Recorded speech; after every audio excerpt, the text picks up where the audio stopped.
설교의 제목은 세례 요한의 소명이라는 제목으로 말씀을 증거합니다.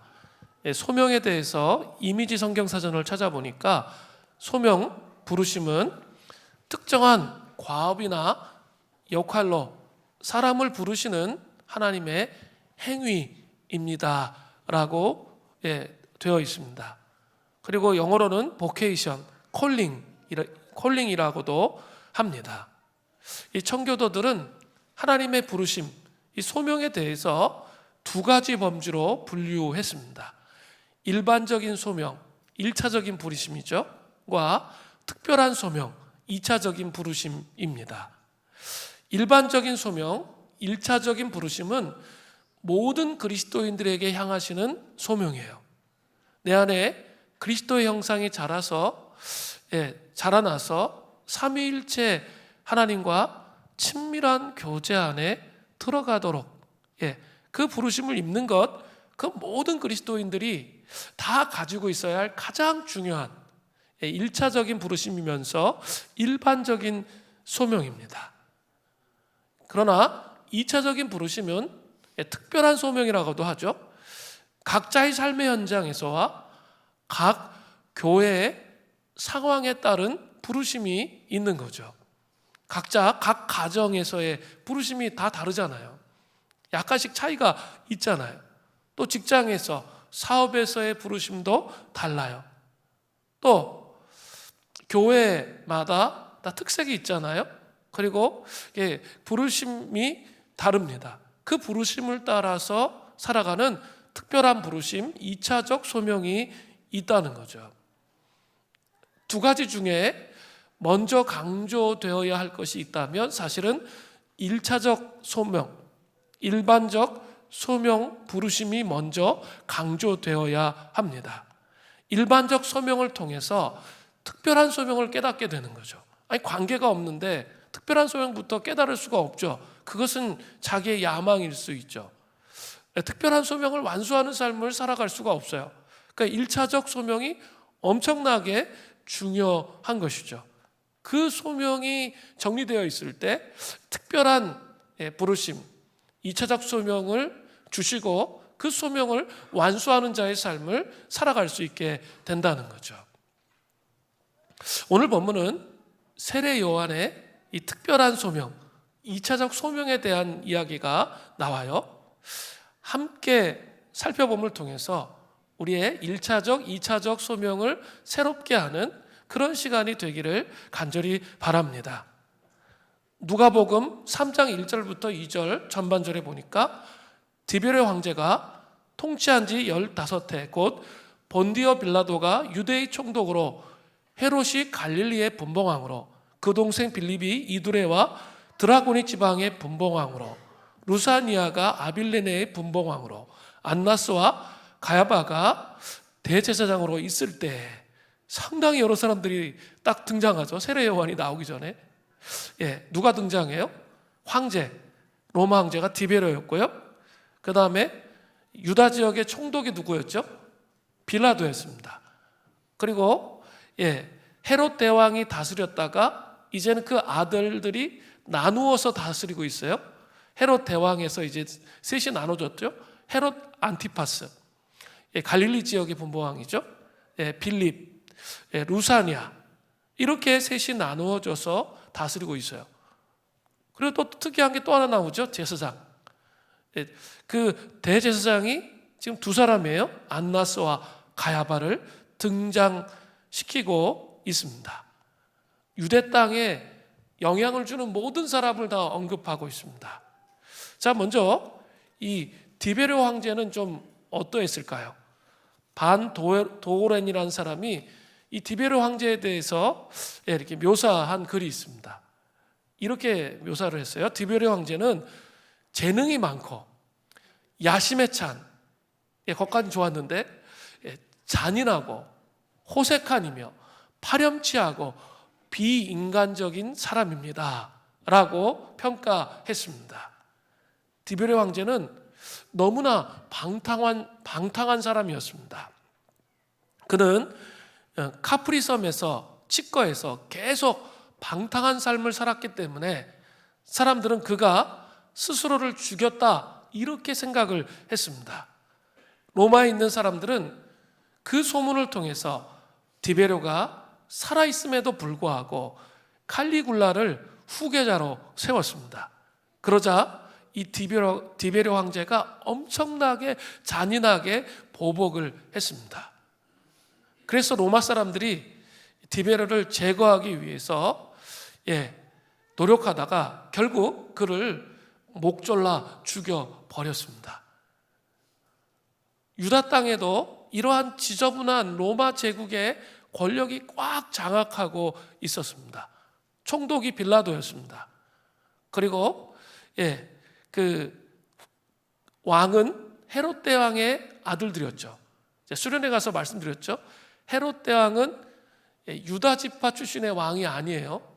이듬의 출신의 이렇게 에서 지파의 그쪽의 계열의 사람의 왕이 정략견을 통해서 왕이 되고 싶어가지고 왕이 됐고, 또 황제하고 동문수학한 어떤 관계가 있었기 때문에 거기에 빌붙었기 때문에 왕이 된 거죠. 이 왕이 되어서 살다가 이제 죽었어요.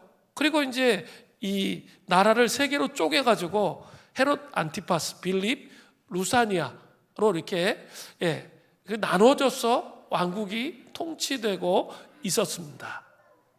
종교적으로는 더 가관이었습니다. 대제사장이 되게 중요하잖아요. 이스라엘 시스템에 있어서 대제사장이 엄청 중요한 영향력을 주는 거예요. 왕보다 더 중요한 영향력을 줄 수 있는 사람이었는데, 그 대제사장은 아론 지파의, 그죠? 아론의 자손 중에 대제사장이 나와야 되는 거죠. 이렇게 승계가 되었잖아요. 그런데 이 시대쯤 오면 승계되는 게 아니에요. 이게 정치에 아주 지대한 영향을 주었기 때문에 권력의 암투에 의해서 돈 많은 사람이, 권력이 많은 사람이 대제사장에 오르는 거예요. 그런데 문제는 이 안나스라는 사람이 로마 제국에 찍힌 것 같아요. 막 권력 투쟁하다가. 그러니까 그를 밀어냈어요. 그리고 그의 사이 가야바가 대제사장이 된 거죠. 그러니까 이게 뭐예요? 장인과 사이의 대결 구도인 거죠. 그리고 대제사장은 한번 대제사장이면 항존직이에요. 그러니까 항상 대제사장인 거죠. 그러니까 지금 어떻게 됐어요? 두 사람인 거죠. 이게 되게 세례 요한이 활동을 시작했던 그런 시대에는 정치적으로나 종교적으로 희망이 안 보이는 정말 가장 절망적인 시대에 한 중간에 있었습니다. 이 시대의 상황도 그렇죠. 정치적으로나 종교적으로나 아주 희망이 보이지 않은, 탈출구가 보이지 않는 그런 시대에 살고 있잖아요. 그런 시대에 세례 요한이 활동을 시작하는 거예요. 누가복음 3장 2절 후반절에 하나님의 말씀이 빈들에서 사가랴의 아들 요한에게 임한지라. 여기 하나님의 말씀이라고 되어 있죠. 이 말씀은 로고스가 아니라 레마입니다. 세례 요한에게 주어진 말씀은 진리 전체가 아니고 어떤 특정한 메시지가 주어졌다는 거죠. 세례 요한은 이것을 전해야 할 소명이 있었습니다. 그러니까 1차적 소명일까요? 2차적 소명일까요? 2차적 소명이죠. 특별한 소명을 받은 거예요. 레마의 말씀을 전해야 되는 소명을 받았습니다. 그런데 요한에게 임한지라라고 되어 있었죠.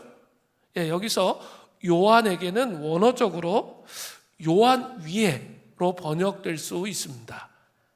이것은 하나님의 레마의 말씀이 어떤 특별한 말씀이 전체가 아니라 아주 특별한 말씀이 요한 위에 성령의 능력으로 임한 것을 의미하는 거예요. 임했다는 표현은 그냥 덮쳤다 이렇게 표현해도 됩니다. 이때부터 요한은 불같은 회개의 설교를 토해내기 시작했습니다. 절망의 시대에 회개를 통한 희망을 선포하는 이 레마의 말씀, 회개의 세례를 전파하는 그 일을 특별한 사명으로 2차적 부르심으로 부르심을 입었던 것이죠. 그런데 이러한 레마의 말씀이 언제 임했습니까?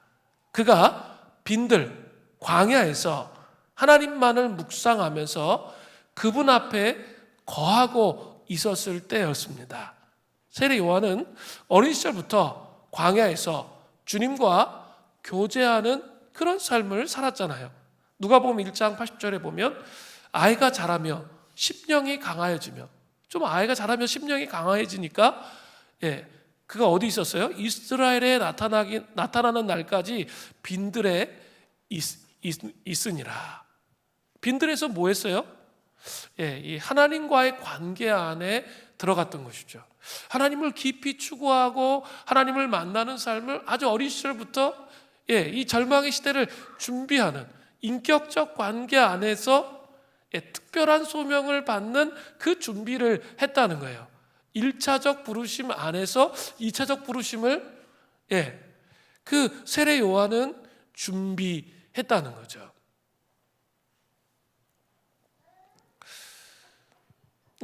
우리도 사실 이러한 모습들이 필요해요. 우리는 지금 지난 2년 정도 구원의 절기를 통해서 우리가 이 복음의 깊은 본류와 은혜를 알기 원하고 소망하는 마음으로 그렇게 깊이 준비해 가잖아요.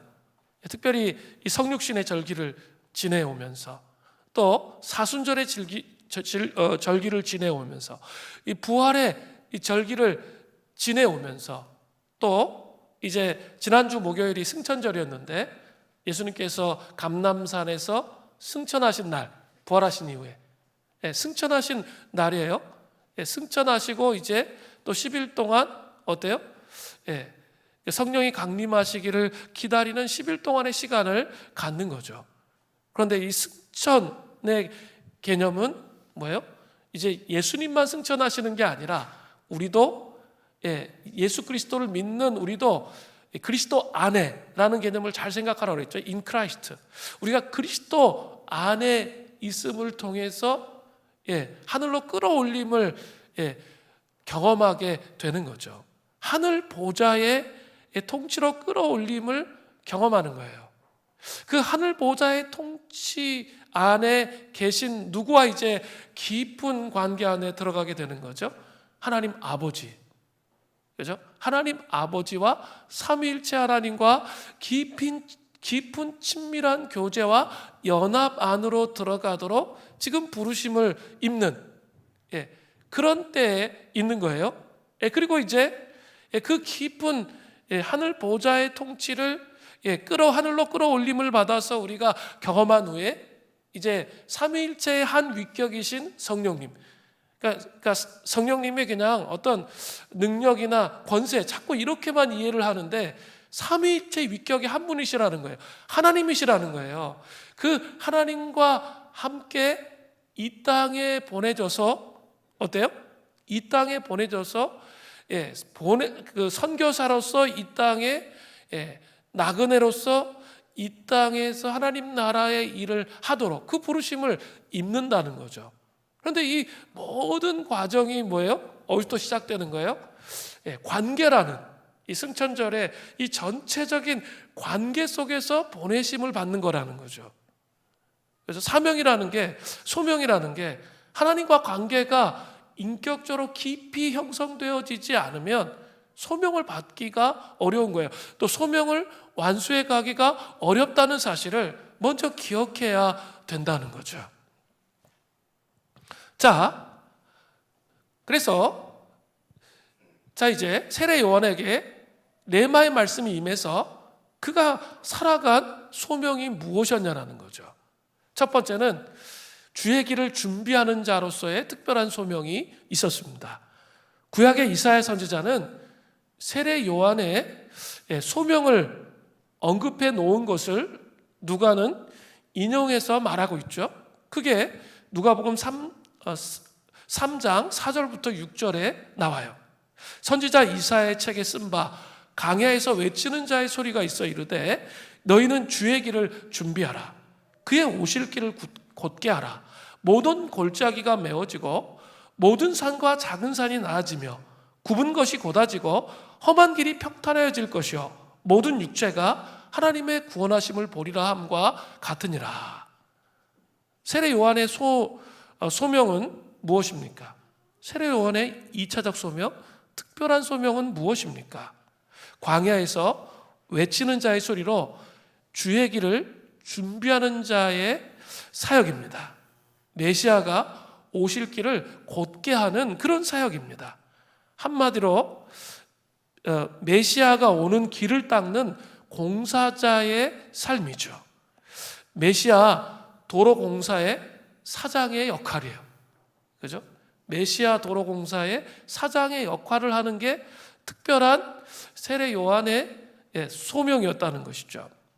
골짜기를 메우고 산과 작은 산이 나아지게 하고 굽은 것은 곧게 펴고 험한 길이 평탄해지는 메시아 도로공사 사장으로 세례 요한을 부르셨습니다. 이 일을 통해서 모든 육체가 하나님의 구원을 보게 될 것입니다. 자, 이런 특별한 소명을 좀 우리에게로 좀 좋은 김에 보면 좋겠어요. 현대적인 의미로 우리에게 주신 그 특별한 소명을 조음김한다면 이렇게 말할 수가 있습니다. 민수기 6장 25절에 보면 이런 말씀이 나와요. 여호와는 그의 얼굴을 내게 비추사 은혜 베푸시기를 원하며, 이 제사장들이 성전에 들어갔다가 선포하는 고백이죠. 그 첫 구절이에요. 그 NLT 영어 성경, 이건 좀 쉬운 성경인데 그 아주 쉬운 성경으로 의역을 했는데 이게 확 마음에 다가오더라고요. 그래서 좀 소개하려고 그래요. 여호와는 그의 얼굴을 내게 비추사, 요거를 이렇게 표현했어요. 주님이 나를 보고 미소 지을 수 있으면 좋겠다. 어때요? 주님이 나를 보고 미소 지을 수 있으면 좋겠다. 참으로 아름다운 말씀이에요. 이것은 사실 우리의 인생의 목적이고 소명이에요. 주님이 우리를 보고 미소를 지으시는 거죠. 내가 지금 하고 있는 모습을 보면서 흐뭇해 하시면서 미소를 짓는 거, 그게 소명 아닐까요? 지금 내가 하고 있는 일, 그 일을 보면서 흐뭇해하고 미소를 짓는 거죠. 한번 좀 다음 세대에 대해서 우리는 하나님으로부터 소명을 받았어요. 그리고 각자의 삶에 소명을 받았어요. 우리 자녀를 어떻게 키워야 되죠? 내가 소유한 게 아니라, 내가 통제하고 내가 집착하고 내가 원하는 대로 세우는 게 아니라 청지기, 하나님이 원하시는 대로 세우기 위해서 계속 그 자녀를 하나님께 내어드리면서 포기하면서 하나님의 뜻 가운데 세우려고 막 몸부림치는 거예요. 그럴 때 사람들은 알아주지 않죠. 세상 사람들은 알아주지 않아요. 왜 이렇게 유난 떨어? 너 왜 그렇게 살아? 그게 뭐 그렇게 중요해? 이렇게 생각하고 얘기할 수도 있지만 주님이 보실 때 어떨까요? 주님이 보실 때 어떨까요? 주님이 나를 보고 흐뭇해 하시면서 미소를 지으신다는 거죠. 이게 소명이에요. 우리의 연약함에도 불구하고 하나님은 우리를 부르세요. 우리가 이렇게 완전해지려면 천국 가야 되잖아요. 좀 다시 오셔야 돼. 우리가 참 연약하고 부족함이 많을 때 부르심을 잊는 거죠. 그런데 그 연약함과 부족함에 갇혀 있어서 하나님의 얼굴에 막 근심의 빛이 우리를 바라볼 때 너무 걱정스러우시고 막 머리가 아프셔. 근심하도록 그렇게 해서는 안 되겠죠. 그죠? 그분의 얼굴에 미소가 돌도록 우리의 소명에 충실한 삶을 살아야 돼요. 제가 단서를 달았어요. 연약하고 부족함에도 불구하고. 연약함에 대한 오늘 되게 중요한 단어가 연약함이거든요. 약함에도 불구하고 우리 하나님이 미소 짓게 하시는 그런 삶을 살아야 됩니다. 제가 좋아하는 작가 레베카 피벗이 신간을 썼습니다. 어떤 신간이냐면 좋아서 하는 전도. 참 좋죠? 전도를 좋아서 한다는 거예요. 좋아서 하는 전도입니다. 그 책에는 10대 때 자동차 사고를 당해서 사지마비 장애인이 됐어요. 그러니까 입만 움직이는 거예요, 쉽게 얘기하면.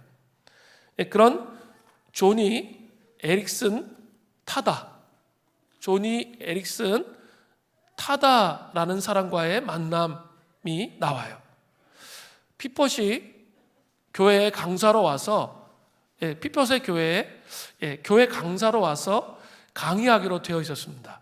근데 이제 점심을 같이 먹기로 했는데 점심을 이제 도시락을 시켰는데 샌드위치를 시켰는데 이렇게 분위기가 자기 단둘만 있었는데 자기가 먹여줘야 되는 상황이 된 거예요. 식사를 도와줘야지만 먹을 수 있으니까. 그 다음에 음료수도 빨대를 껴가지고 줘야 되고 식사를 다 한 다음에 냅킨으로 입을 다 닦아주어야 하는 그런 상황이 됐던 거죠.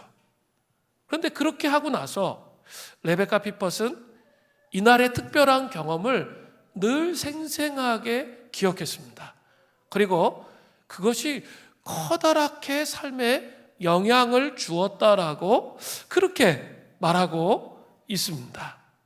그것은 자신의 약함과 화해를 이루고 소명을 따라 삶을 살아가는 여인의 아름다운 모습을 보았기 때문이다. 레베카 피폿이 이렇게 고백해요. 자신의 약함과 화해했다는 거죠. 화해하고 소명을 따라 사는 삶의 그 아름다운 모습이 무엇인지를 보았기 때문에 그 사람의 그 모습, 내가 밥을 먹여준 그 사람의 모습 때문에 엄청난 감동이 자기에게 있었다는 거죠. 조니 에릭슨 타다는 강의 중에 이렇게 말했습니다. 나는 결코 장애 전문가가 아닙니다. 장애는 힘들고 불편합니다. 매일 아침 나를 잠에서 깨우기 위해 도우미들이 올 때 숨을 깊이 들이마시며 이렇게 기도합니다. 좋아요 주님, 제게 최고의 날을 펼쳐주세요. 오늘 저는 예수님이 아주 많이 필요합니다. 매일 힘겹게 분주하며 죽을 힘을 다해 하늘의 은혜를 끌어내리지요. 하지만 우리는 모든 상황에서 하나님을 바라보며 이렇게 고백하는 법을 배워야 합니다. 저는 무슨 일이든지 힘 주시는 주님의 능력을 통해서만 할 수 있습니다. 그러나 주님, 저를 도와주시고 붙들어 주세요. 복음을 증거하는 순간만이 아니라 매분 매초마다요. 약함 가운데 갇혀 있지만 그 가운데 쓰러지지 않고 소명의 삶, 이 복음을 증거하는 삶을 살아가는 그 조니의 그 모습을 보면 하나님의 얼굴에 미소가 절로 지어지지 않으시겠습니까? 씨름하는 거죠. 원망하고 저주하고 자기 약함 때문에 고통 속에서 한숨 쉬는 것이 아니라 그 약함을 이겨내기 위해서 씨름하는데 자기도 노력을 해요. 그러나 이게 한순간도 하나님의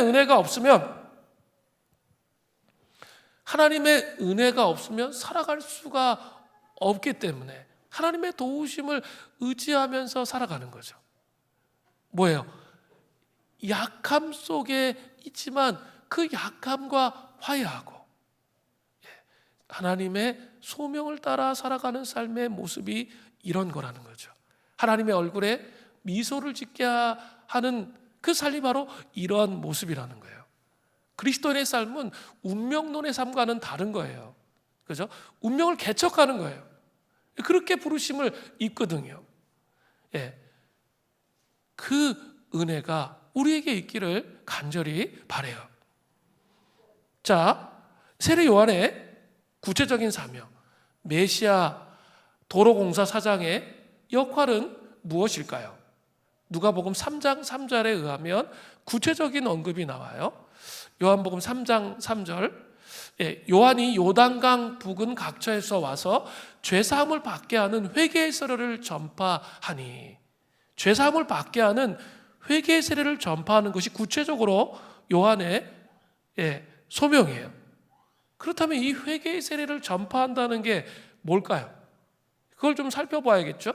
그게 소명이니까 구체적인 2차적인 요한의 소명이기 때문에 그래요. 도로공사, 메시아 도로공사의 역할, 사장의 역할이 이거예요. 이 첫 번째는 뭐가 나오냐면 물세례와 성령 세례, 불세례의 차이점을 세례 요한이 본인이 설명해요. 세례 요한은 죄사함을 받게 하는 회개의 세례, 이 물세례와 예수님의 사역, 성령과 불세례를 비교해서 이렇게 설명해요. 요한복음 3장 16절에 요한이 모든 사람에게 대답하여 이르되 나는 물론 너희에게 세례를 베풀거니와 나보다 능력이 많은 이시가 오시나니 나는 그의 신발끈을 풀기도 감당하지 못하겠노라. 그는 성령과 불러 너희에게 세례를 베푸실 것이요. 세례 요한은 물로 죄사함을 받게 하는 세례를 주었습니다. 그러나 이것은 죄사함을 얻게 하는 세례의 외적인 표현이죠. 이것이 죄사함을 가져다 주는 것은 결코 아니에요. 그죠? 그것은 오직 죄사함을 가능하게 하는 정신적 태도를 보여주기만 할 뿐이에요. 그릇이 준비되게 하는, 내가 회개가 필요하구나, 뭐 이런 것들을 알게 하는 회개라는 거죠. 물론 이것도 대단하죠. 그러나 죄사함을 실제적으로 가져오지는 않는 거죠. 요한의 사역은 사실 불완전한 것이었습니다. 그러나 예수님의 성령과 불세례는 능히 죄를 씻고도 남을 완전한 변화를 가져오게 하는 것이죠. 과학에서 물리와 화학은 서로 다르죠. 물리는 물체의 성격 자체는 변하지 않아요. 그러나 이동하거나 커지거나 작아지는 변화를 연구하죠. 그런데 화학은 물체 자체의 성격이 변하는 작용을 연구하는 겁니다. 세례 요한이 말한 물세례는 물리적인 변화를 뜻해요. 즉 전에 욕을 많이 하던 사람이 욕을 적게 하고 술을 엄청나게 마시던 사람들이 절제하는 거죠. 그런데 예수님이 주시는 성령과 불세례는 사람 자체가 완전히 변해서 죄는 모양조차도 싫어져요. 그리고 하나님 앞에서 거룩하게 살기 위해서 몸부림치는 완전히 새로운 사람으로 변하는 것을 말하는 거예요. 그게 불세례와 물세례의 의미예요. 물세례는 이 불세례와 물세례를 준비하는 그런 세례라는 것이죠. 그런데 이 세상에 사람이 변하는 것은 물세례와 비슷해요. 물세례와. 즉 죄를 조금 절제하는 것이죠. 그러나 예수님은 사람 자체가 완전히 딴 사람으로 바뀌도록 그렇게 하신다는 거죠. 세례 요한의 물세례는 시작에 불과한 거예요. 예수님이 오시면 빨래를 빠는 식의 변화가 아니라 금을 녹이고 은을 녹이는 식으로 그들을 새 사람으로 세우신다는 거죠. 이게 다른 차이점이라는 거예요. 그러나 세례 요한은 뭘 준비하는 거예요? 이 불세례와 불세례와 성령의 세례가 오도록 물세례를 통해서 이 사람들의 마음을 준비하는 그런 부르심을 입었다는 거죠. 또 두 번째로 세례 요한의 이 사역의 특징 두 번째는 뭡니까? 형식적인 것과 혈통적인 것에 대한 회개에 대한 내용이 나와요. 세례 요한의 물세례는 제사함을 얻게 하는 세례의 외적 표현이고 죄사함을 가능하게 하는 정신적 태도를 보여준다고 말씀을 드렸습니다. 그럼에도 불구하고 세례 요한은 죄사함을 받게 하는 회개의 세례를 전파하면서 강력한, 오늘 본문에 보면 아주 강력한 회개를 촉구하고 있어요.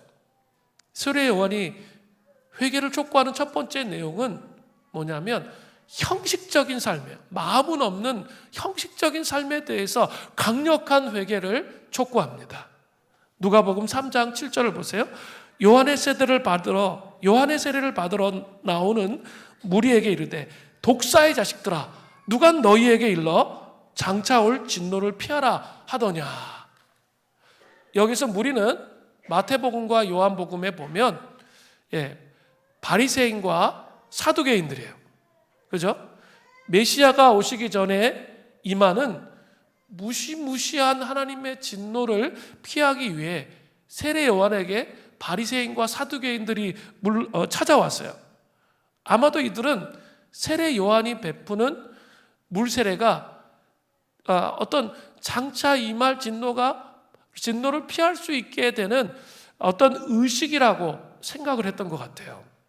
그러나 세례 요한은 아주 준엄하게 선포하고 있습니다. 독사의 자식들아. 독사는 사단을 상징하는 동물로서 악인과 메시아를 적대하는 자들에 대한 표현이죠. 아주 심하게 욕하는 거예요. 아주 심하게 질책해요. 누가 너에게 일러 장차 올 진노를 피해라 하더냐.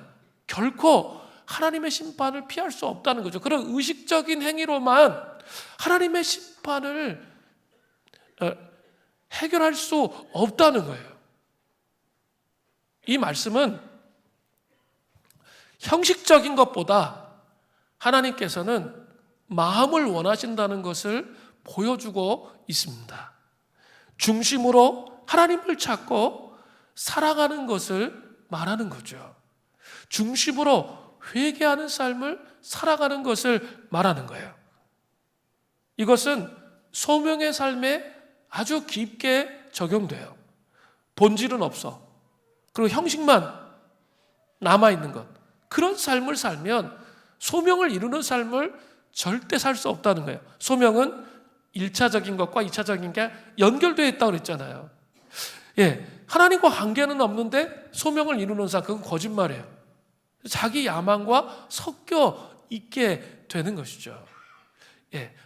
형식적인 것을 깨뜨려야 돼요. 자꾸 우리 마음속에 이렇게 습관화되고 형식화되고 화석화되면 그렇게 자꾸 가려고 하잖아요. 여러분 그러시지 않으세요? 자꾸 그렇게 가려고 하는 자꾸 마음을 깨뜨리면서 다시 하나님께 나아가는 이것은 저에게도 적용되는 거예요. 어떤 사람도 예외가 없어요. 하다 보면 어때요? 또 형식적으로 돼. 습관적으로 되고 내가 종교적인 틀에 매여서 그것만 하고 있어. 그것을 어떻게 해야 돼요? 깨야 돼요. 깨뜨려야 다시 소명의 자리로 나아갈 수 있게 되는 거예요. 근데 이게 어떻게 가능할까요? 제가 이번 한 주간 깊이 묵상한 것이 있습니다. 고린도후서 12장 9절이에요.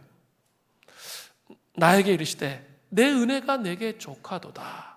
이는 내 능력이 약한 데서 온전하여짐이라 하신지라. 그러므로 도리어 크게 기뻐함으로 나의 여러 약한 것들에 대하여 자랑하리니 이는 그리스도의 능력이 내게 머물게 하려 함이라. 바울이 뭐예요? 자기 질병을 위해서 선교하는데 너무 걸림돌이 돼요. 이 질병이. 그게 구체적으로 뭔지 정확하게 몰라요. 그래서 하나님 앞에 이게 떠나가도록 계속 간구를 했는데 하나님 뭐라고 말씀하세요? 내 은혜가 너한테 좋게. 주님 그렇게 말씀하셨어요? 왜냐하면 네 능력은 약한 데서 온전해지기 때문에 그래. 그렇게 말을 들었다는 거예요. 그런데 바울이 뭐래요? 오히려 그때부터 병이 치유되지 않았어요. 남들의 병은 그렇게 많이 고쳐주고 귀신도 다 떠나가게 했는데 자기 병은 치유되지 않았어요. 그런데 온전히 그가 뭐래요? 기뻐한다는 거예요. 크게 기뻐했다는 거예요. 그러면서 내가 약한 것들에 여러 약한 것들에 대해서 자랑하겠다 말하고 있어요. 있죠? 이게 뭐냐면 약함의 영성입니다. 근데 구분해야 돼요. 약한 것을 좋아하라는 얘기가 아니에요. 약한 것을 막 얘기하면서 자기 신세를 한탄하고 원망하고 연민하면 그건 약함의 영성이 아니에요. 한풀이지. 그리고 변화가 일어나지 않아요. 그런데 자기의 약함에 대해서 고백하고 인정하고 하면서 주님을 의지하면 이게 전제 조건이에요. 주님을 의지하면 바울처럼 주님을 의지할 때 그때 하나님의 능력이 우리에게 임한다는 거죠. 자신을 포장하고 자랑하고 사람들 앞에서 허세를 부리는 삶이 아니라 약함의 영성으로 돌아가야 우리의 안에 있는 형식적인 틀만 남아있는 것들을 깨뜨릴 수 있어요. 이건 목회자인 저에게 가장 중요한 부분 중에 하나예요. 저도 모르게 쌓아놓은 허세와 포장과 자랑들, 그것을 깨뜨려야 그래서 약함의 영성, 정말 저에게는 하나님의 도움이 필요합니다, 하나님의 은혜가 없으면 제가 살아갈 수 없습니다 라고 고백해야 소명을 이루는 자의 삶을 살아갈 수 있어요. 1차적 관계의 문이 열리는 거예요. 그리고 2차적 관계의 소명을 이루는 삶을 살 수가 있습니다. 이런 약함의 영성의 모범은 성육신, 예수님의 성육신에서부터 찾아볼 수 있어요. 창세기 3장에 아담과 하와가 선악과를 따먹잖아요. 근데 왜 따먹어요? 뱀이 와서, 사탄이 와서 너 그 선악과 먹으면 눈 밝아져, 그래서 너 하나님같이 돼, 그렇게 유혹하잖아요. 그러니까 뭐에 눈이 확 밝아, 귀가 확 열린 거예요? 너 하나님처럼, 너 신처럼 된다는 거예요. 그거에 눈이 열려가지고 선악과 따먹어가지고 죄를 지었죠. 그죠? 그러나 하나님께서는 창세기 1장에서부터 원대한 인간을 정말 사랑하셔서 원대한 계획을 갖고 계셨어요.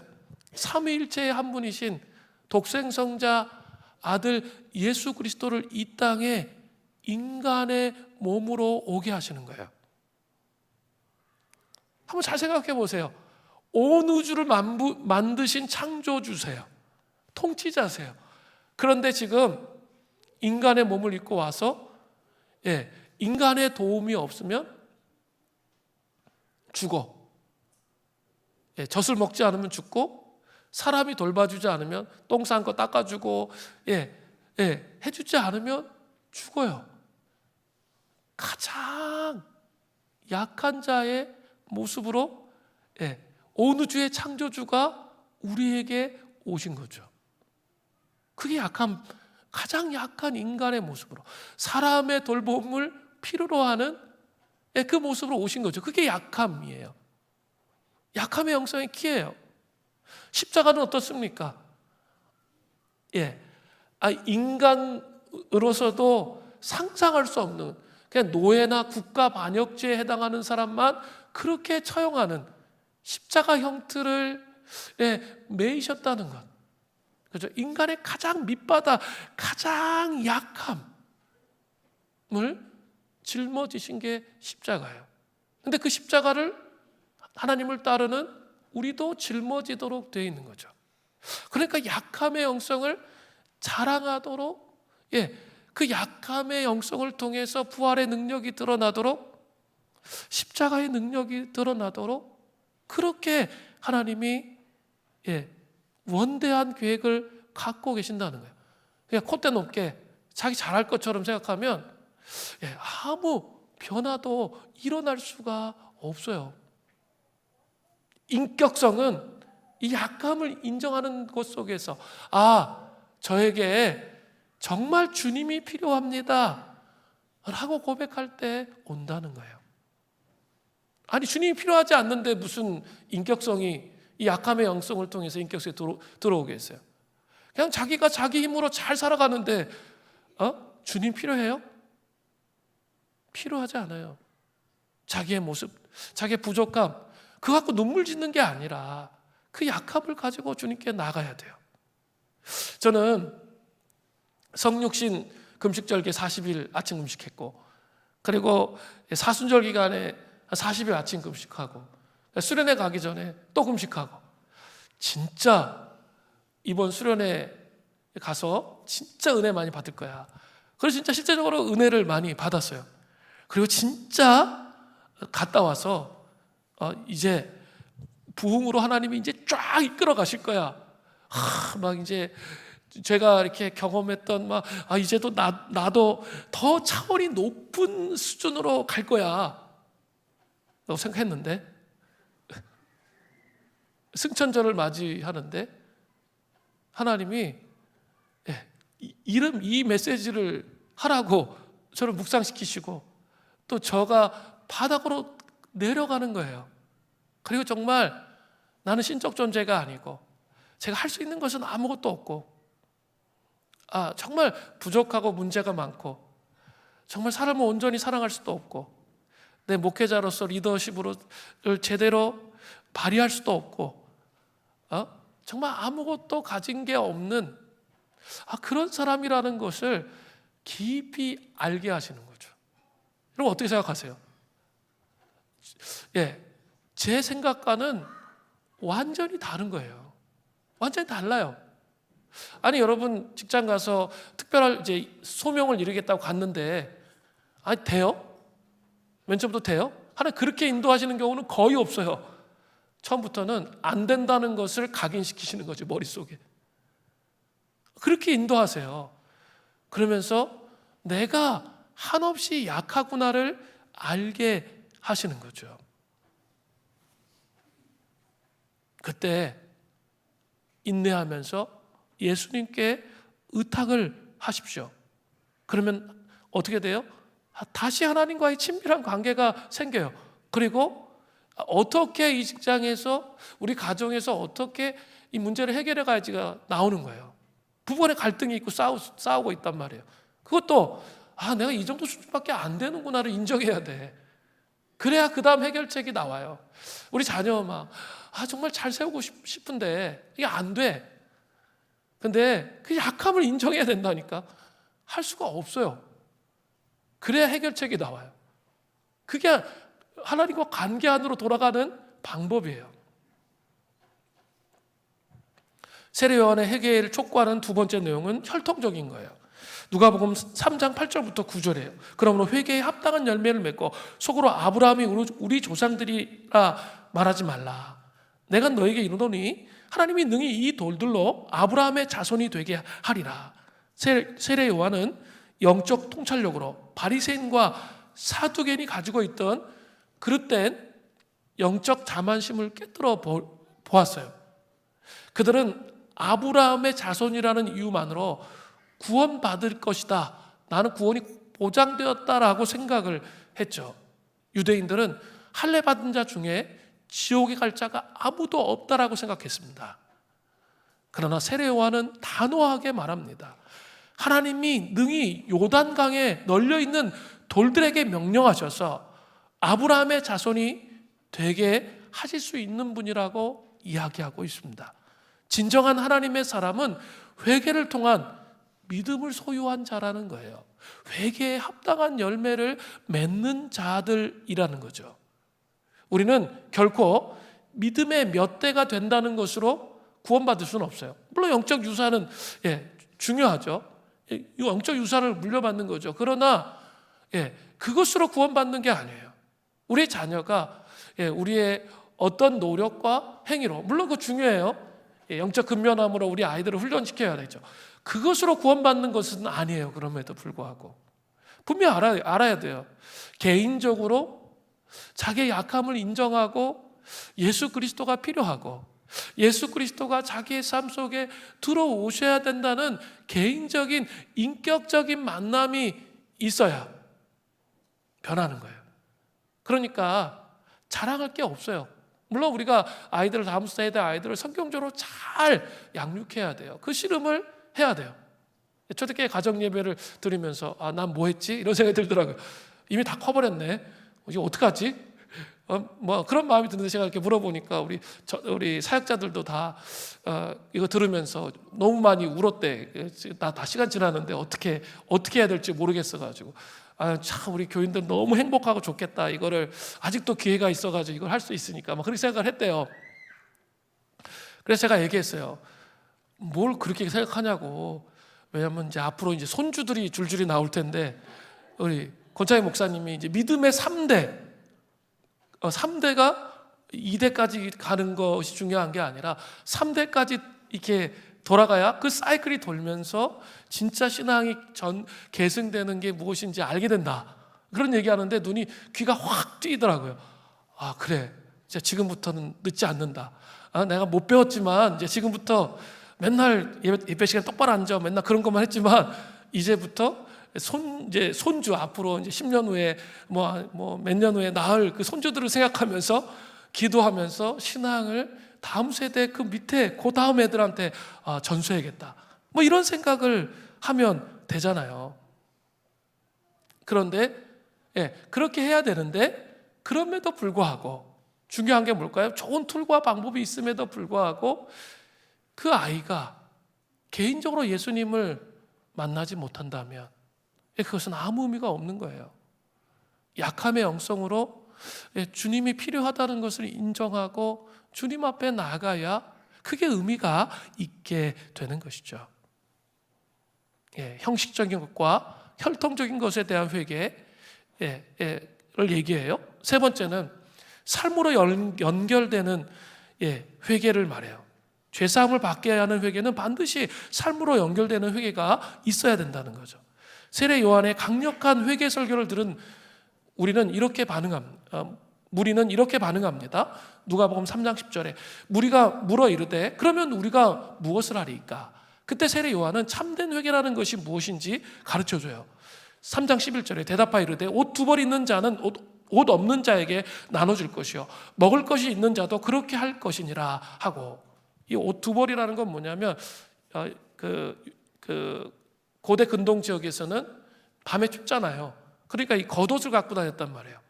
그리고 또 밤에 추우니까 예비용 속옷을 또 갖고 다녔어요. 그런데 지금 뭘 주라는 거예요? 속옷을 나눠주라는 거예요. 밤에 겉옷을 입으면서 추위의 고통을 분담하는 거예요. 그죠? 속옷을 나눠줬으니까. 그러니까 뭡니까? 회개에 정말 합당한 열매를 맺는 삶이라는 건 뭐예요? 내가 불편함에도 불구하고 흘려보내는 삶. 그죠? 재정을 흘려보내고 자기의 먹을 것들을 흘려보내고 나누는 삶을 사는 것을 말하는 거예요. 그런 삶을 사는 게 내가 진짜 회개에 합당한 열매를 맺는 삶을 사는 거라는 거죠. 또 누가복음 3장 12절부터 13절을 보세요. 세리들도 세례를 받고자 하여 와서 이르되 선생님이여 우리는 무엇을 하여야 하리까? 이르되 부과된 것 외에는 거두지 말라 하고, 세리는 로마 정부를 위해서 세금을 징수하는 사람들을 말해요. 세리들은 로마 정부에게 내야 할 세금 내다가 자신들이 먹고 살기 위해서 더 많은 세금을 내도록 강요했습니다. 세리들은 동족 유대인들의 고요를 빨아먹고 사는 그런 사람들이라고 여겨서 유대인들은 창녀와 살인자, 도둑과 같은 죄인들 취급을 했던 사람들입니다. 그러나 세례 요한은 그들의 존재와 직업을 무시하지 않아요. 그러면서 그 가운데 부과된 세금만 거두라는 거예요. 이것은 세례 요한이 삶의 변화로 요구했다는 것을 알 수 있죠. 그러니까 뭐예요? 혁명적인 변화를 요구했던 게 아니에요. 그러니까 뭡니까? 회개에 합당한 열매를 맺는 삶이라는 건 뭐예요? 자기 삶에서 할 수 있는 것들을 하는 거예요. 그죠? 그것이라고 보여집니다. 또 누가복음 3장 14절에 보세요. 군인들도 물어 이르되 우리가 무엇을 하리까 하매 이르되 사람에게서 강탈하지 말며 거짓으로 고발하지 말고 받은 급료로 족한 줄로 알라 하니라. 여기서 군인은 이렇게 징집된 군인이 아니라 용병들 있죠. 직업 군인들. 그런 군인들을 의미합니다. 이들은 빌라도 혹은 헤롯의 군인들로서 일종의 경찰과 같은 역할을 했어요. 당시 군인들은 월급이 적었어요. 그러니까 백성들을 협박하거나 중상모략해서 어때요? 부정한 방법으로 돈을 더 갈취해서 삶을 살았던 거죠. 백성들은 세리와 군인과 같은 사람 때문에 더욱더 황폐한 삶을 살 수밖에 없었습니다. 그래서 세례 요한은 자기 봉급에 만족하는 것이 회개에 합당한 열매를 맺는 것이다 라고 제시하고 있어요. 그러니까 자족하는 삶을 살라는 거죠. 만족하는 삶. 특별히 한국 사회 속에서 이 만족하면서 삶을 살아가는 게 정말 어려워요. 회개에 합당한 열매를 맺는 그런 삶을 살기가 어려워. 이렇게 유럽에 가보면 확 차이가 나요. 예, 건물도 이렇게 제가 이렇게 렌트에 이렇게 임대해서 잠깐 있었던 그 건물도 보니까 한 108년 됐어. 그래가지고 이렇게 열쇠 꾸러미가 막 이만큼 있어. 그리고 뭐 이렇게 불편한 게 한두 가지가 아니에요. 불편한 게 한두 가지가 아니에요. 근데 한국에 오면 저 도로도 넓지, 그 다음에 이렇게 자동문 있지, 문마다 다 이거 자동으로 하죠. 온갖 편리한 이기의 문명들로 이렇게 발전되어 있기 때문에 딱 들어오면 야, 한국이 역시 훨씬 편하고 좋아, 이런 느낌이 들어요. 그런데 사람들이 삶을 살아가는 걸 딱 보면 불행해요. 왜 불행할까요? 자꾸 옆에 사람과 비교하는 거죠. 옆에 사람과 비교해서 유럽과 비교하면 진짜 잘 사는데 옆에 사람과 비교해가지고 못 산다고 생각하는 거예요. 그래서 불평하고 불만하는 거예요. 제가 얘기를 좀 들어보니까 유럽의 사람들은 그래도 어떤 성경적 가치가 밑바닥에 깔려 있어요. 그러니까 일보다 이 가족이 중요하다고 생각해요. 그러면 이 가족이 중요한 걸 선택한 거예요. 그렇기 때문에 자기는 월급을 덜 받아도 가족이 소중한 거예요.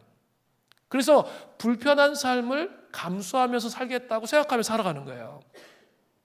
응? 불편하죠. 뭐 자동문도 없고 이런 막 열쇠 꾸러미 이만큼씩 갖고 다니고 길도 좁고 뭐 이렇게 사는 게 다 불편해요. 그런데 그 삶에 대해서 만족하며 살아가는 거예요. 저는 좀 깨달았어요. 이게 얼마나 중요한 걸까?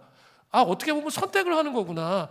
내 가족이 소중하기 때문에 먼저 가족 중심의 삶을 살겠다고 선택했기 때문에 그 선택을 했다면 비교하는 게 아니라 불편함을 감수하면서 삶을 살아가는 거예요. 그게 자족하는 거죠. 근데 이것도 없고 이것도 하려고 하니까 너무 피곤하고 할 수도 없고 이렇게 되는 거죠. 그런 삶으로 회개에 합당한 열매를 맺히는 삶을 살도록 하나님께서 우리를 부르신다는 거예요. 우리 삶을 좀 돌아볼 필요가 있어요. 또 이제 마무리하겠습니다. 이제 뒷부분은 그냥 생략하려고 하는데 세례 요한의 소묘를 보려고 해요. 근데 간단하게만 설명하겠어요. 백성들이 이제 누가복음 3장 15절에 보면 저 사람이 그리스도가 아닌가? 이런 생각을 한 거죠. 근데 메시아는 어디서 와요? 레위 지파에서 안 와요. 유다 지파에서 오기 때문에 아리까리한 거죠. 그러니까 그 세례 요한이 뭐라고 얘기해요? 나는 이렇게 메시아가 아니고 나는 그 메시아의 신들매도 풀기를 감당할 수 없는 사람이야, 이렇게 말해요. 그리고 자기는 광야에서 외치는 자의 소리다 라고 얘기하면서 분명한 자기의 소명, 도로공사협회 사장, 그것에 대해서 분명히 말해요. 그리고 압권적인 것은 저는 이 말씀을 늘 기억해야 된다고 생각하는데 요한복음 3장 30절이에요. 그는 흥하여야 하겠고 나는 쇠하여야 하리라 하니라. 뭐예요? 예수님은 흥해야 된다는 거예요. 그리고 나는 죽어 없어져야 된다는 거죠. 쇠해야 된다라고 고백했어요. 사명을 가진 자의 삶은 뭘까요? 우리의 삶에 내가 흥하는 게 아니에요. 내가 뭐 잘해가지고 생색내고 내가 잘해가지고 뭐 사명을 이루고 이게 아니에요. 우리는 없어져야 돼. 그래, 그리스도가 흥해야 된다라고 고백하는 거예요. 우리 요한복음 3장에 그 19절 20절에 보면 어떻게 돼 있어요? 이제 옥에 갇히잖아요. 그래서 옥에 갇혀서 그가 어떻게 돼요? 마태복음 14장에 가면 소반에다가 헤롯의 비참한 최후를 맞이하잖아요. 그 소반에 목을 담아서 가져다 왕에게 진상하는 그런 일을 당해요. 그런데 아이러니한 건 뭐냐면 그렇게 세례 요한이 죽었는데 그때부터 예수님의 사역이 더 많이 열렸다는 거예요. 그러면서 자기는 소멸되는 그런 삶이 나타나고 있습니다. 우리가 정말 하나님의 친밀한 관계에서 소명을 받았다면 이런 삶을 살도록 부르심을 입는다는 사실 여러분 기억하시기를 바랍니다. 자, 우리 이제 같이 기도하겠습니다. 약할 때 강함 대신에 우리 찬양